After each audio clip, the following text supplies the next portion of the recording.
Hello, well I'm making a phone case today. It's actually for my wife. So I bought her a phone for Christmas and it needs a case. So I've been using a simple slip case made out of soft leather and I find it's great for my purposes. So it doesn't keep the phone in if you were to tip it upside down, but I don't tip it upside down. I've never damaged my phone and it is in an armoured case regardless. But I like this because I can get the phone quickly. It's protected, my lens on my camera is protected, which for me is highly important. And on this one I put a little bit of stitching around for a pocket for either business cards or spare cash in there. So again, quite useful. And I like it, it's soft in your pocket, it doesn't feel hard and it works for me. And my wife's been seeing me use it. She said, oh, can you do me one please? She doesn't want the little front pocket, which is fine. But she wants it similar style in all other respects. And actually, what I did with this one, you can probably see at the top, I've made it open so you can, if you need to get your phone quickly, you can get it out nicely. So there you are. It's sort of semi-moulded, but and the leather sort of forms a nice bit of moulding, so I did it quite tight. And it sort of holds it, but not. I wouldn't want to rely on it to hold it totally, as I say, because it's fairly quick eject. So it is a soft case. So I'm not using russet veg tan as such, I'm using a bit of saddle panel vegetable tan hide. So this is a lovely supple bit of leather, lovely colour, it will get lovely patination with age and I love it. So Sarah asked for brown, that's what she's getting with some coloured stitching. Try and make it a bit more feminine with probably mauve or maybe pink stitching. But I'll run you through how I do it. What I'm going to basically do is cut out the panels. I'm going to skive them at the edges. I'll then glue them prior to sewing, do my sewing, burnish the edges, and that'll be it sort of thing. So that will make a nice phone case. Not a big project, a very good project if you've got an off-cut of leather and you want to have a go at some sewing and to come out with something quite nice at the end of it. So here goes. So first up I'm just going to work out which part of the leather I'm going to cut. So I'm just sort of positioning the phone on the leather and checking that I can get two nice panels out of that part of the offcut. And so what I'll do first of all is I'll square up a couple of the edges. Now I use these self-healing cutting mats which have grid squares on them and I find they're really good because you can line up things at 90 degrees and get a nice cut. So it makes the leather usage fairly economical, which is great. And the other thing I like using, which I know I've shown before, are these rulers, which are safe cutting rulers. They have a very thick edge, they have a rubber under for grip, and they're great. So I will line that up on the mat. I'm using one more of the quilting type cutter, rotary cutter wheels. Again, I like these and use them a lot. The blades seem to go on forever. That's one nice cut. I'll now get a right angle, so I'm following the marks on my self-healing cutting mat. I'll have a slightly longer ruler. If I'm making bags, I do actually use, I have like a 90 big large builder's 90 degree tri-square thing, but for the most part this is great. Have to try and keep the cutter upright as you use it, otherwise you end up with a slightly odd cut.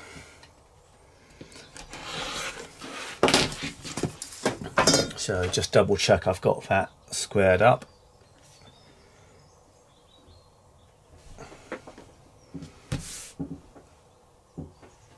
Yep, that's fine. So,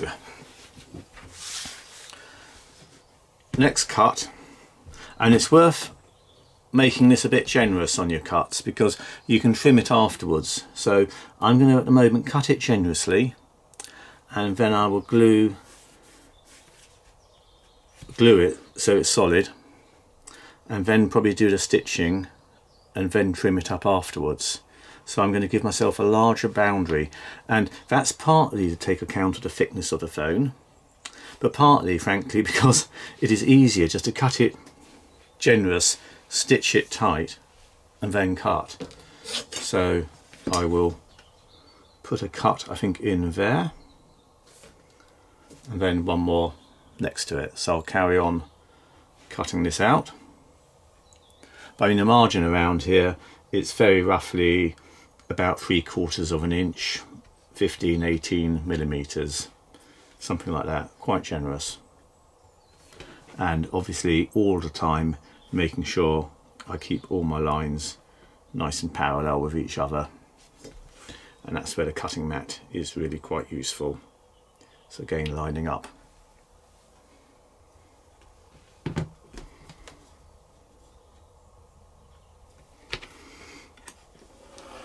So what you end up is 2 rectangles of leather, and just to give you a rough idea here, I've allowed about 1/4 inch, 6 millimeters at the top, and then about, it's probably just under 3/4, about 15 mil roughly around the sides and the bottoms. That will obviously depend a bit on the thickness of your phone case, but what you can do is you can sort of pinch it and see, does that seem right by the time you've got a bit of stitching in, going in close. So that's that. Next job now will be to skive around the edges. So what I'm trying to do here is to make the seam, if you don't skive, you'll basically end up with a rather clubby, chunky seam. So it'd be quite thick and it wouldn't look particularly attractive. If you skive it down, you'll get a nice thin, elegant seam, and it just looks so much better. So it is worth the effort. Now for the skiving, there are various ways you can do it.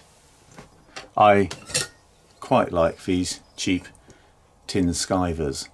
Now not everyone gets on with these, but I personally quite like them. You just draw them along, they have a fairly sharp blade that's disposable, and you can just skive your leather with them. I get good control, and I do like them, but I know some of my friends don't.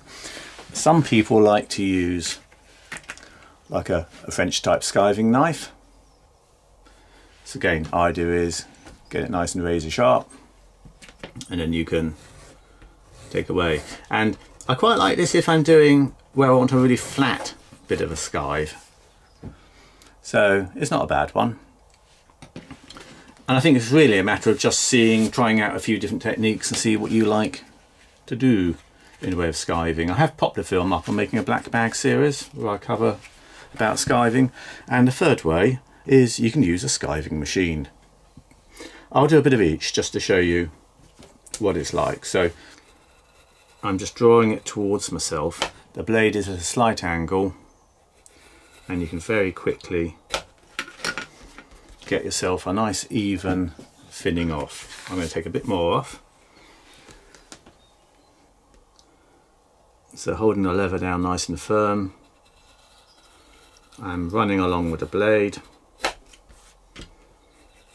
and I'm just thinning that edge.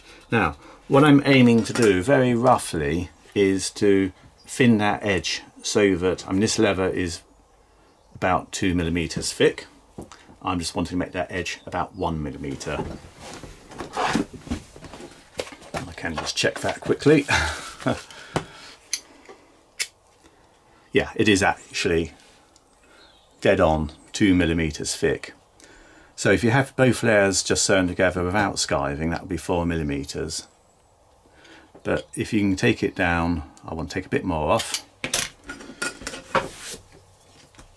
You want the edge to hold so it's thick enough and strong enough, but equally it's nice if you can get it down a bit.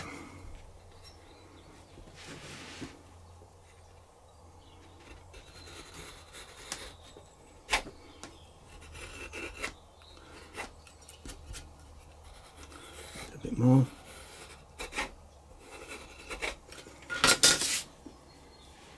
I think that is very close to where I want it to be.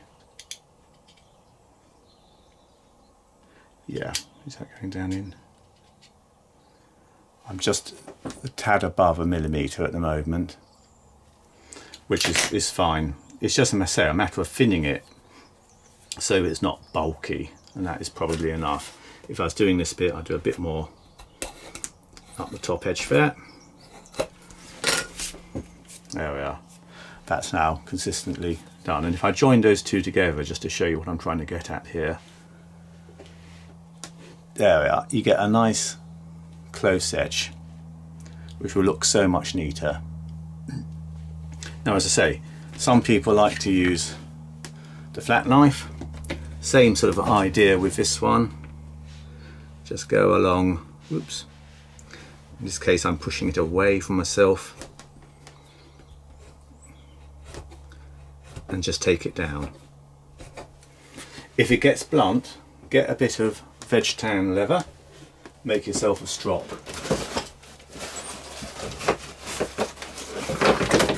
So like a leather barber's strop, and just put your knife 2 or 3 times down it, and you'll restore the edge beautifully so it's good and sharp. I'm just going to cut a couple of little sort of like semicircles to act where you can put your hand in to get your phone out more easily. So I'm just using a little round end cutter, and it's just enough to take out, say, a little semicircle. So if you don't have the cutter for doing this, you can just do it with a knife. So just go around it with a sharp knife and it will work perfectly well. So something like one of those sorts of knives. I'll just do the other one.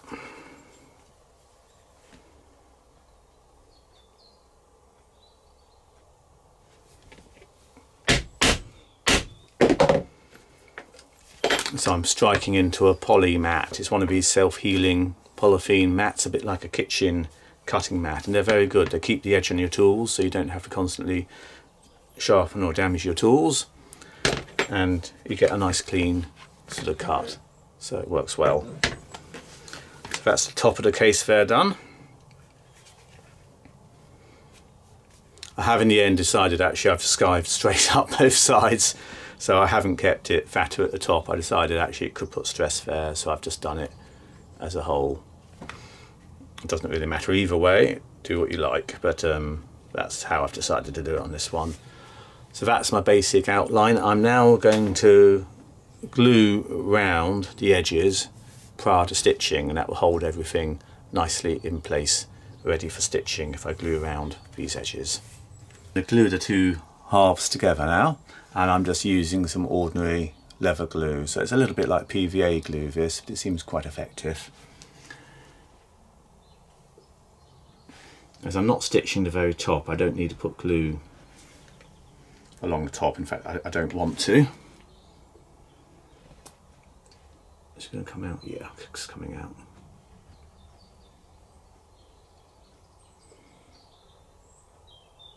So this will hold it all while I'm stitching. Whoops, it's clobbing away now at speed. I'll just smudge that along.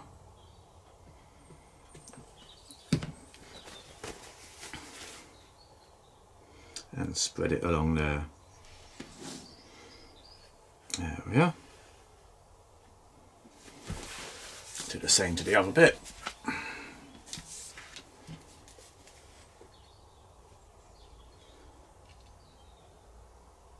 There we are. I've got a nice fire in the workshop today as it's quite cold, so this will dry quite quickly. Now obviously you can't pin the leather, so I'm going to be using plastic clips. These plastic clips I'm going to use are often known as quilter's clips, and you can get them on all the usual online sources and probably in good fabric shops as well. So let's put the two halves together, try and line everything up.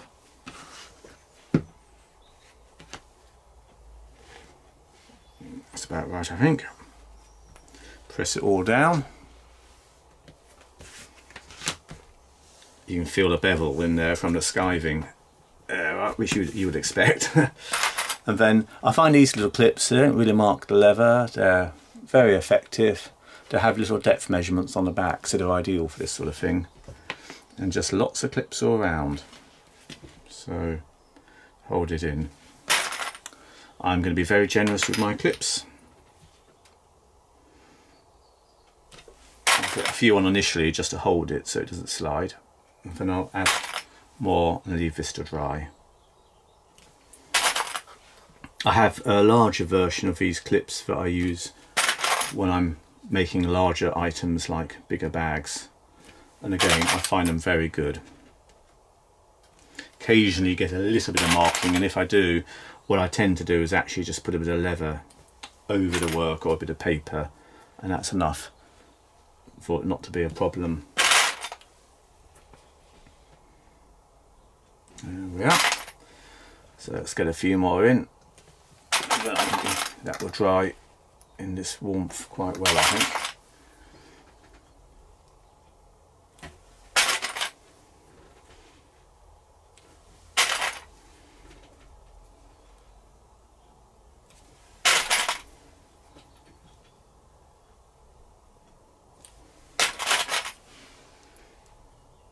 I've just thought of something terrible.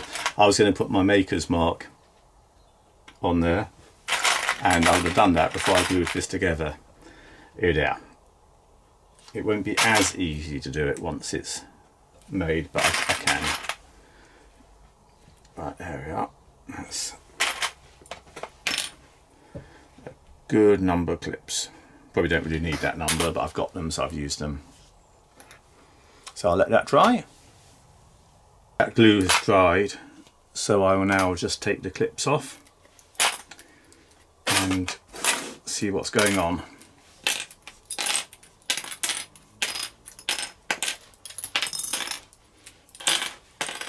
Yep, clips have left a slight mark actually, because it is quite a soft leather. I can probably hammer those marks out if I need to, but I'll see how it goes. So that's given me a pocket, and I want to try and just ease that down without splitting it.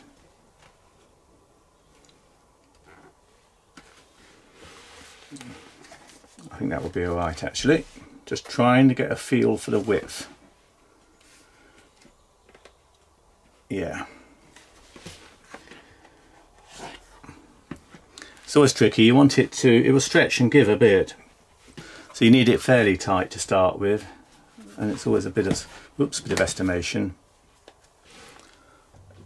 What I'm just doing now is just trying to give this a little bit of warm sort of moulding around the phone. You have to be quite delicate and careful doing this, but you start to define the shape. The leather will have a fair bit of give on it. There we are. So you'll now see there's a bit more of like a phone shape around it. Just trying to do this a bit because it will help me place my stitching, give me an idea. I can get the phone out. It's very tightly in at the moment. I'll carry on doing that. What I'm going to use in a minute is a grooving tool, and I'm going to do my stitching channels. And I'm looking at that and thinking, at the moment I'd probably do that stitching just a tiny bit, another millimetre in.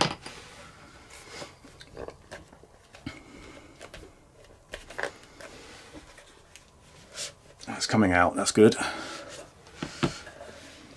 Beginning to get a tad worried there.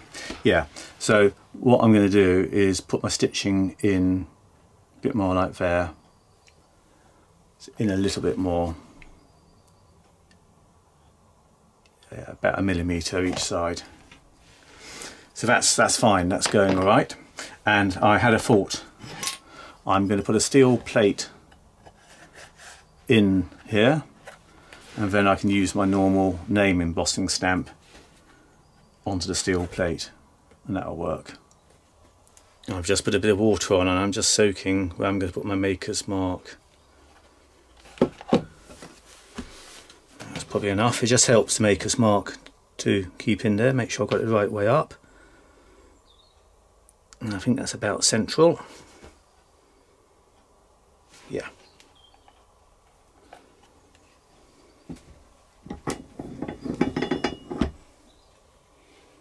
And pop it on my press. This is a 1-ton press, and it's a CNC engraved mark.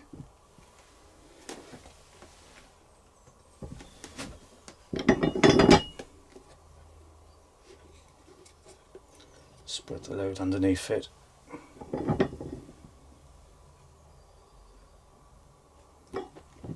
Hope I get away with this. I think this will be alright. What I think I will just do is put some leather underneath it, because I want to protect that leather surface. There we are. Still all in alignment.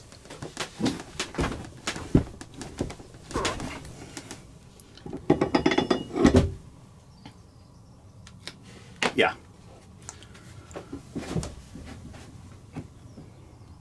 There we are, the Bucklehurst mark, which is what I wanted. And the other side's fine. That's a relief. Right. Right, now on to the rather nice bit, which is the stitching. And I'm going to sink the stitching very slightly below the surface so it doesn't rub too much. And to do that, I'm going to use one of these little grooving tools, which has a little cutter on the end of it, and you can sink a nice little channel with this stitch groover. So I'm not going to start at the very top, so I want to actually have it a bit open at the top to make it easier to get the phone out. And so I'll go about an inch down and then just do my little groove.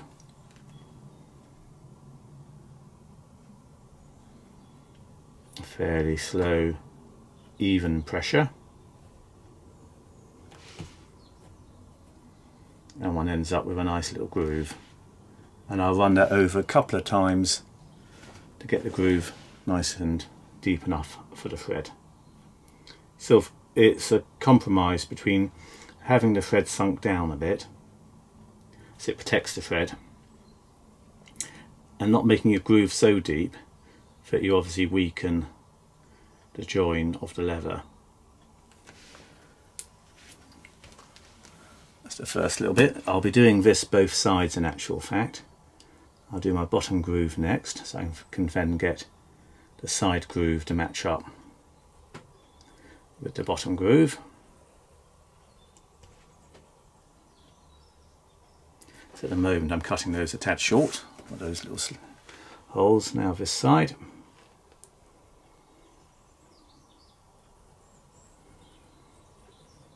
Once you've got your first sort of very shallow bit of groove there, it's far easier with the next one. I'll just check my distances there, but they're about right.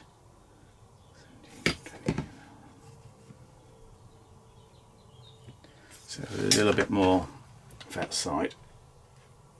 Bring those up even. That's about right. Continue that one down and continue that one across. So that's the first groove. I'll now do exactly the same thing again, get it a little bit deeper. I'll be a bit firmer, a bit more decisive. There we are. Careful I don't overshoot the end. That's that one. And just go around again. Same idea.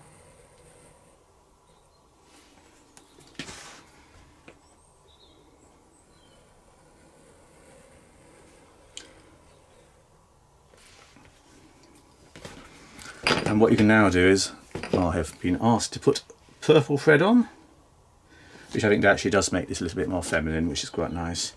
You sort of place your thread in the groove and just see if it's sort of semi below the surface. So I'm doing it so that it's sort of sinking in, as it's soft leather. If this was a belt buckle, I'd be sinking it down totally, but as it's thinner leather, that's fine. It's taking a good half of that thread, which is sort of thing I want. So I'm now going to put my stitching holes in, and to keep life easy I'm going to use stitching chisels. So put those round and then I will groove the other side.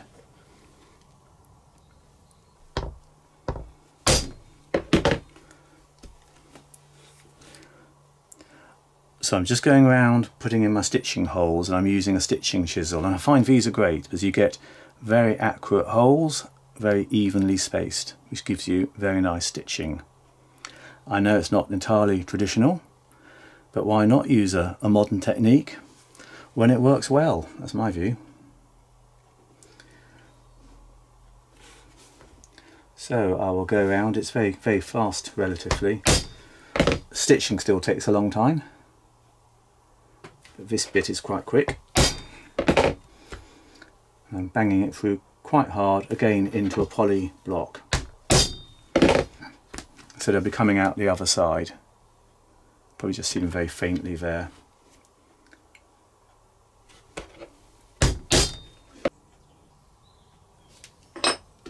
If it doesn't entirely match up when you come to a corner, you can obviously use a smaller stitch chisel, so one with 2 prongs in this case, and then just put in your spacing slightly adjusted.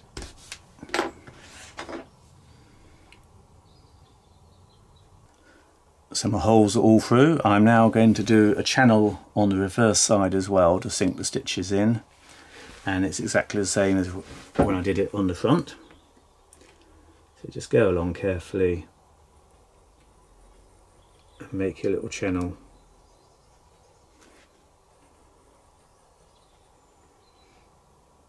Now I could have done this channel before punching. I tend to do it after the punching in case I go crooked, and then it gives me a bit more scope to alter the position of my line if I have done it crookedly.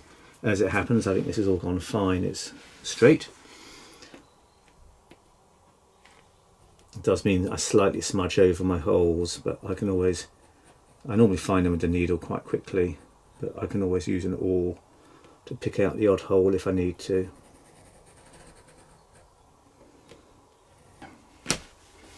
Going to use 2 needles, and I've got a polyester braided thread. This one is actually a Ritzer 25 knockoff in as much as it's a Chinese import. For most of my sewing and all my sewing on belts, I use the genuine tiger thread, of which I have rolls, but I didn't have any in this colour, but I did have this Chinese knockoff, which actually, in fairness to it, it's a pretty good copy. You have to look very closely to see the difference.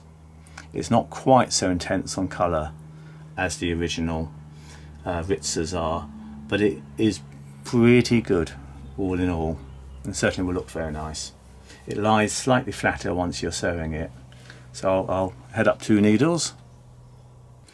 So the needles I'm using are proper saddler's harness needles, and these are different to domestic needles in as much as they're blunt.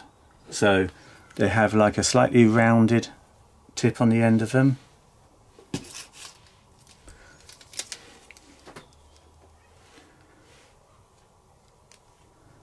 Probably very difficult to see that on camera, but basically the tip, it's got a point, but it's not a really sharp point. It's got a bit more of a round on it, and you want the needle to be fat enough to carry your thread. It's a bit like sewing machine needle film I popped up, but not so fat, the needle, that you're making a huge hole in your leather.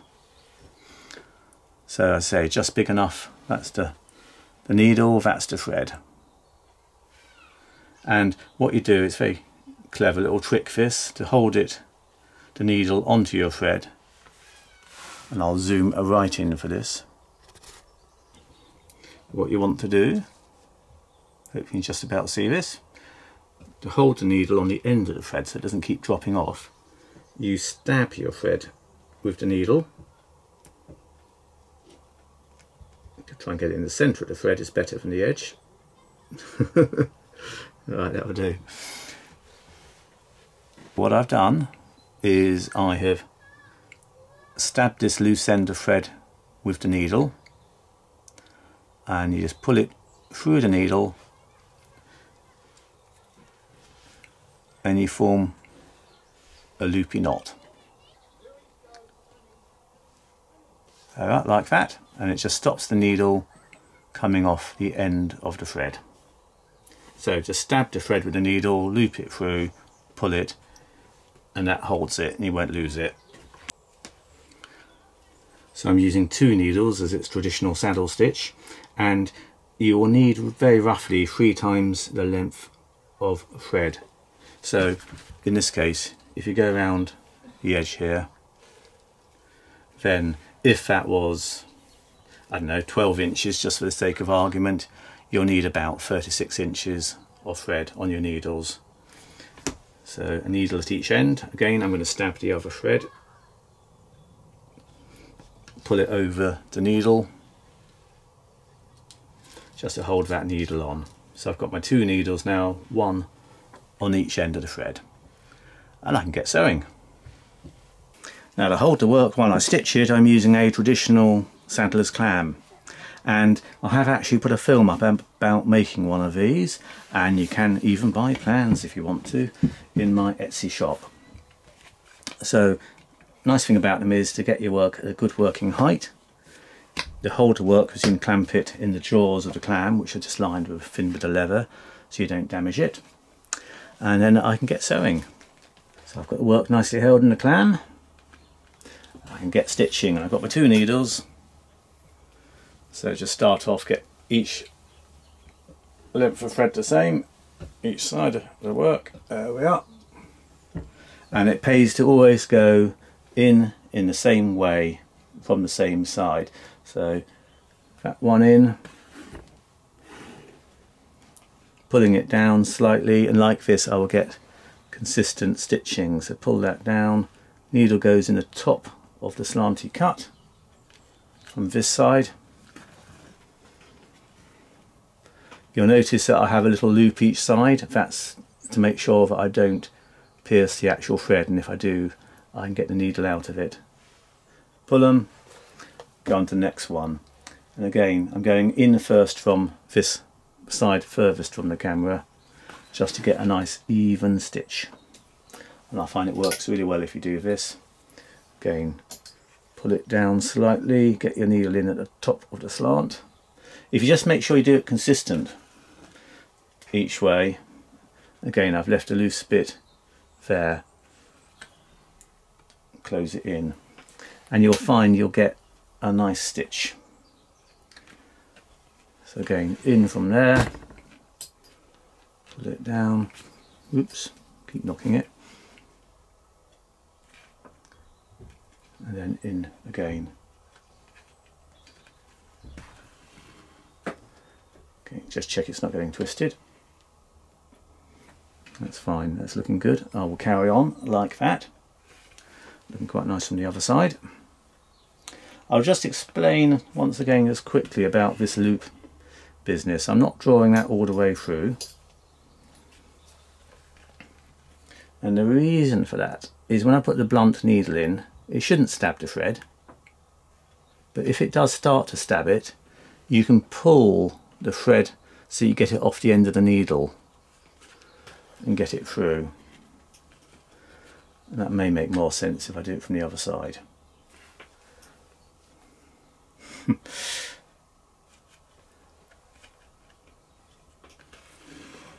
There we are, like that.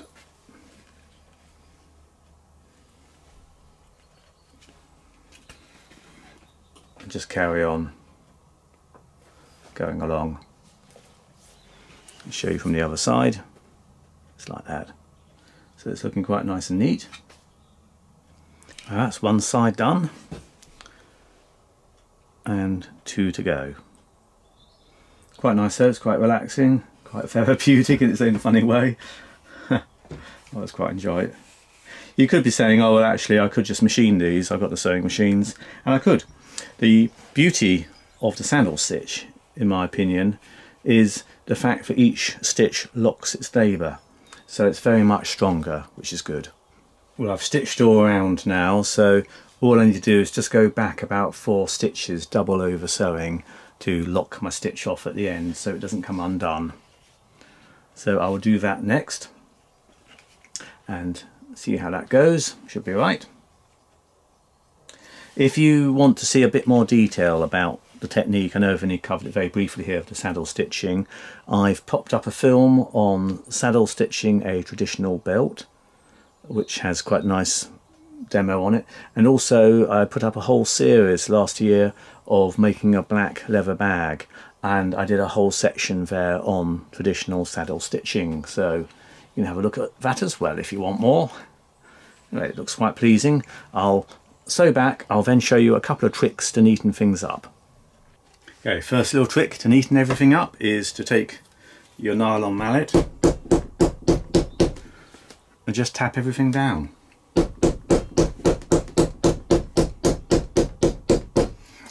It makes all the stitches sit nice and flat and into their channel. It gets rid of little nicks that your fingernails will make, or helps to at least reduce them.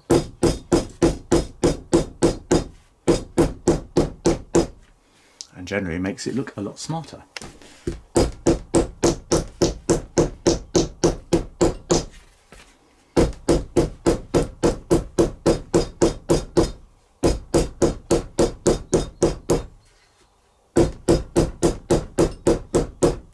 Right, and the second little trick is to take a stitch marker wheel of the same size as your stitches and just run over the top.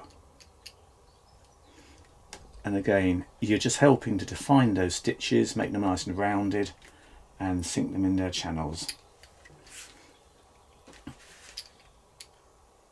It sort of gives them a nice, they catch the light nicely like this.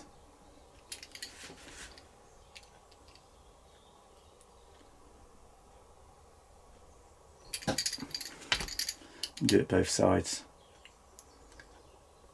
There we are. Try not to mark the leather as you do it. There we are. Right.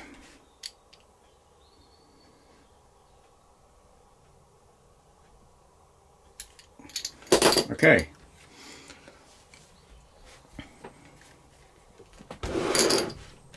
I will now just trim off and actually burn off the end of the thread, and I'll just show you on this offcut what I mean by that. Where you've got a bit of thread, if it's polyester as in this case, or bonded nylon as on the machines, you can light it, burn it down and stub end it, and it will make it lock into a hole, which is quite useful. You have to be careful you don't burn your leather as you do it, so it's a little bit, go carefully, but just enough to sink it in and hold it. It just locks it there nicely.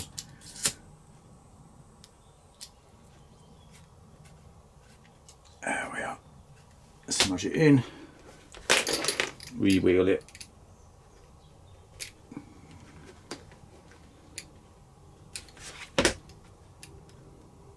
That will hold perfectly. So what I need to do now is trim all around and make it a bit more compact, and then polish and burnish the edges. Instead of trim round, I'm just going to hold my ruler down nice and firmly and then carefully go around with my cutting wheel, making sure nothing moves. So you're better doing a few runs over your leather. End up with a lovely crisp edge that you can then just give a nice bit of burnishing to. If you make sure that it's visible as you cut, you can make sure that your cuts are of similar width. As a couple of final steps now, I'm just taking the edge off, so I'm just going along with a little edging tool and taking off a very little bit of leather just around it very slightly, and this is partly to stop the edge sort of getting raised and damaged. It's a bit like in woodworking where you round off an edge. So I'm using a little edging tool. So it's a small one, this one, it's number 2.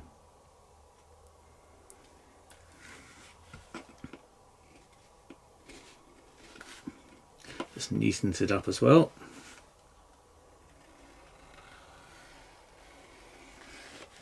There we are, a little bit along the top.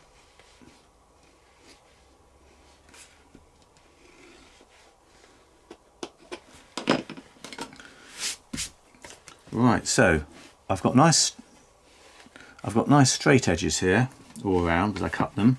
I now just need to stain and polish them, make them sort of blend in a bit better. So I'm just carefully popping a bit of stain, and it's the usual leather stain, along these seams. So I'm using like a dark tan stain, but it would just be enough to take that edge. And I'll just get those fibres down a bit while that stain is wet with a burnishing tool.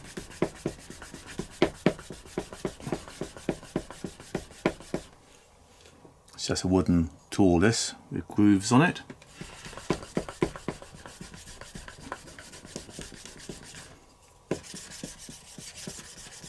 You can quickly work up quite a nice edge.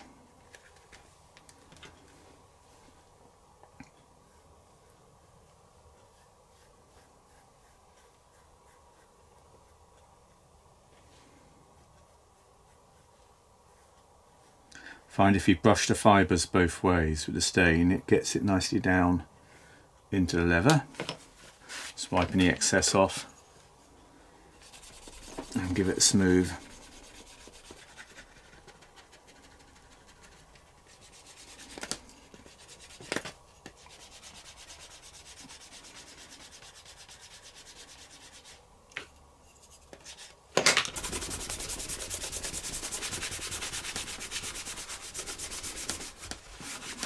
I'm just working in a nice bit of leather treatment wax into the leather to give it a nice bit of body and finish.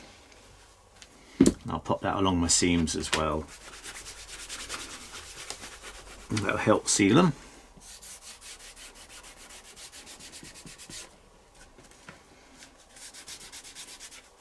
This leather is already quite heavily waxed, so it is quite a nice quality leather, this one.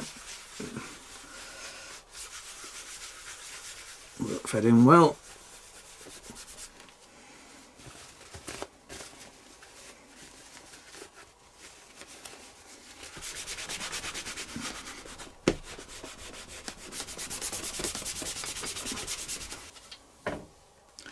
The foam will get easier to get in once it's been in 2 or 3 times, but I'll start to ease it in. It needs a bit more shaping to get in there easily every time.